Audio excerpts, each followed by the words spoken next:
Hello and welcome to this video for ElectroPages. I'm your host, Robin Mitchell. Today we're here in Munich for Electronica 2024 and it has been a fantastic event. Now today we are at the Fusion Worldwide stand and I'm joined by my very good friend Toby. Thank you for having us today at this stand. Thanks for having me. So just before we dive into this video and see the services that you guys provide, just explain to the audience who you are, what you do and what you like to do in your free time. Oh, that's an interesting question. They want to know. But no, we're the world's largest independent distributor of electronic components. Yeah, we're here at basically the epicenter of the electronic component universe. This is a big event for us every 2 years. And we're here to meet new customers, to develop relationships with current customers, and just kind of show off the quality and the services that we offer to them.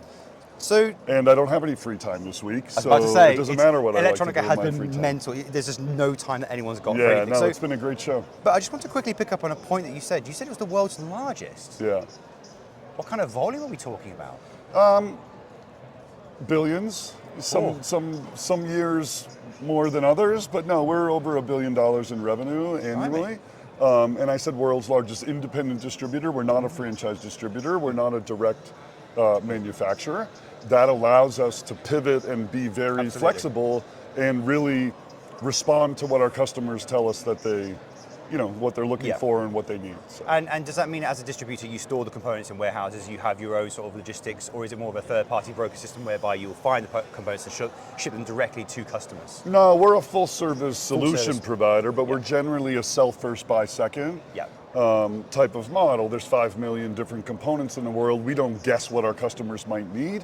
We listen to what they need and we go out and find specific supply that they're specifically requesting. And by doing that, you always have a stock of the components that customers really need, and in that way, if things fluctuate in the market, you guys will be able to deal and handle those kind of requests. Sure. I mean, yeah, we have product at arm's length to us. We've got a fairly comprehensive, vendor base. We buy from 1,800 different suppliers. Annually, we sell to 5,000 different customers. And so the product that we sell is widely varied. We're not a stocking distributor, but yes, we keep a lot of inventory in our warehouse. And when I say full service solution, we find sources of product. We have robust quality and testing capabilities, and obviously do a lot of logistics and handling and export compliance and so forth to make sure our customers get the product they need quickly, safely, and on time. And does that also mean that you can also help customers on an individual basis, whereby if they need a very particular part, you might be able to help them find a source for those parts? We are their source for their parts, but yes, we tap into our global network of suppliers, and I'd like to think that we could help them with just about any product they need as long as it's within our core competency, which is any board level component, any system level component, passives and so forth. Would that also include things like modules as well, so more complete units that can then sort of be also used in a further design? I mean, when we think of finished goods and system level components, we're talking processors, storage devices like SSDs, hard drives, and memory modules and so forth. Oh, great! So that way, if like ESP32 modules, those kind of things where you've got like extra few parts, but then that gets soldered onto another board. Again, it's still a system level component, and so that's something you guys sort of sub-assemblies, if you will. Fantastic. Yeah, sure. So this whole week at Electronica, I'm guessing you've had many engineers and suppliers and buyers come into your stand asking all kinds of questions. Yeah. But what would you say is the biggest challenge that they're all facing at the moment? What's the biggest challenge they've said, this is what we are trying to solve today? It's interesting. I mean, obviously it's widely varied. It depends what business vertical they're from. But it seems like one of the general themes at this year's show, 2 years ago, was all about how do we recover from this massive shortage and supply chain assurance, and I need to make sure that I don't face these overcost issues again. This year it's more of a mix, how can I save money, bring my component spend down, but also have that assured supply so that I don't face shortage issues again. So it's now more of a mix, but I think the biggest theme that we've seen is sort of a lot of things centered around China, especially in Europe. There are if they are building for customers that cannot use China components or product from China in their end product, they want to know that, from top down in their supply chain, that they can build whatever their finished product is with components that are made outside of China. So it's an interesting theme. But then to put a bit of a political spin on it, do you see that for example, I imagine a lot of your customers are based in the States, for example. A lot of them, sure. And do you think the new administration coming in might cause issues for component suppliers and manufacturers when it comes to potential tariffs and those kind of like cross-border sort of? Of course. I mean, the sort of geopolitical landscape and U.S.-China relations, new administration, changes in Europe, are all giant question marks. Everyone's wondering, is that good? Is that bad? How is that going to impact the supply chain? We don't have a crystal ball that can give those people the answers. What we can tell them is that we stand at the ready to respond to whatever those supply chain uncertainties might be. And that's really where we shine. We are here to fill in gaps in the supply chain. If the new administration or geopolitical or even Mother Nature caused events create supply chain disruptions, that's where we shine to help fill in those gaps. Fantastic. Yeah. So on that note of supply chain issues, the COVID pandemic, that was an utter nightmare for so many engineers trying to get parts. I remember reading stories of unnamed automotive companies buying washing machines brand new, stripping them down for their parts, and finding that some tiny little chip that they need in their vehicle. So it was an absolute hectic time. But some other distributors I've talked to, I've heard a sort of interesting, I wouldn't call it a theory, more of a potential sort of like trend of thought, which is that they reckon that during that COVID time, there never really was an issue in terms of actual raw supply, but more of a panic buy. Do you think that's something that might have happened in the market, that people bought too much or they kind of like responded too fast to a potential crisis? Everything that goes up has to come down and then it goes back up again. I mean, the imbalances in supply and demand have been, forever in this business.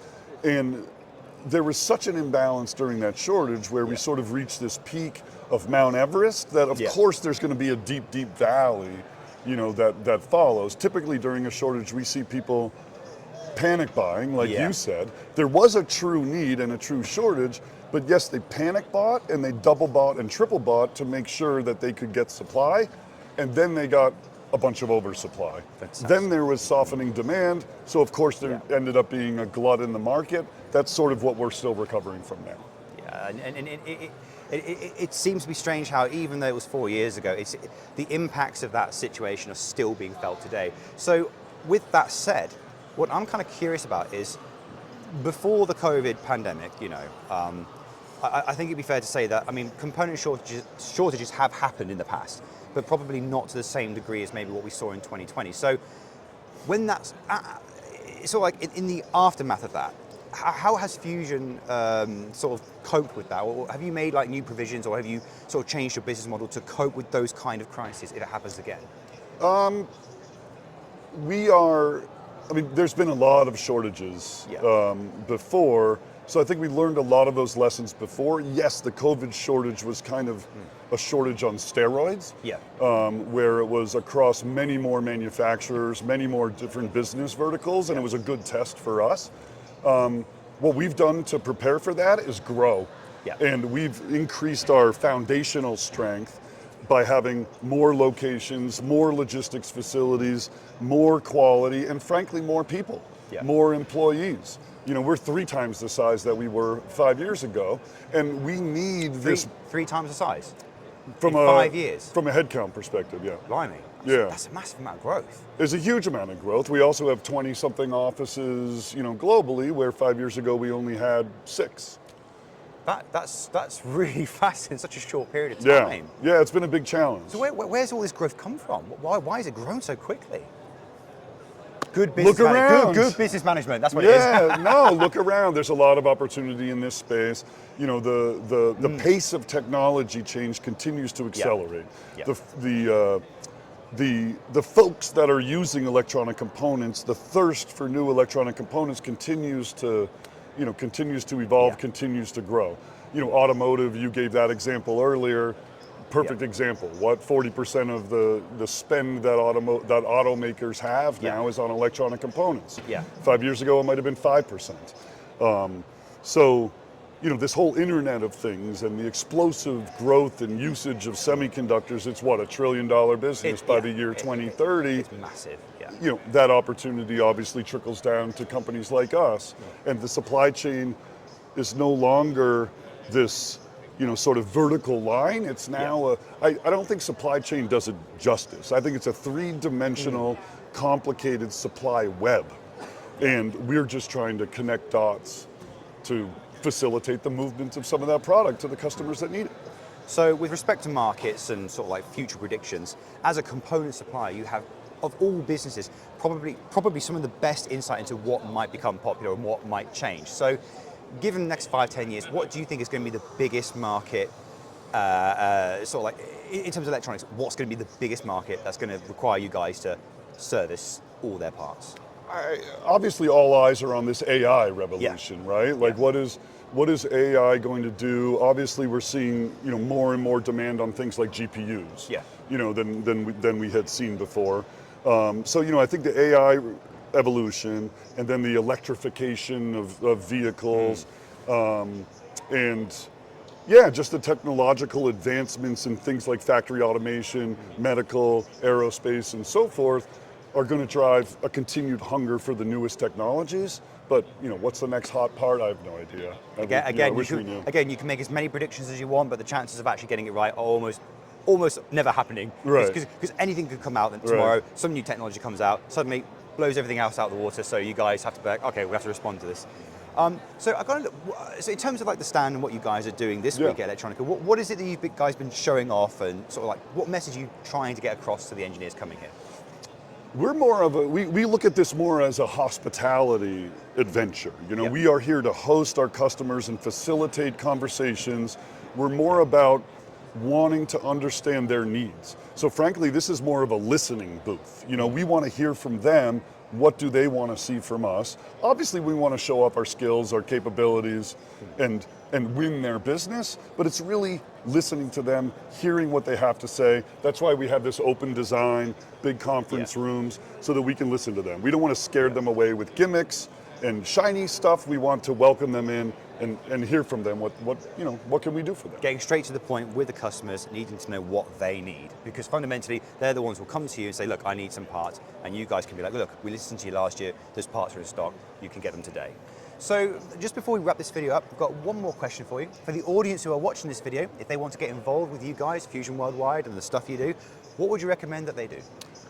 I recommend they stop by our booth sometime in the next 5 hours before this show shuts down. But if they can't make it here, they can reach out to us. They can visit our website, fusionww.com.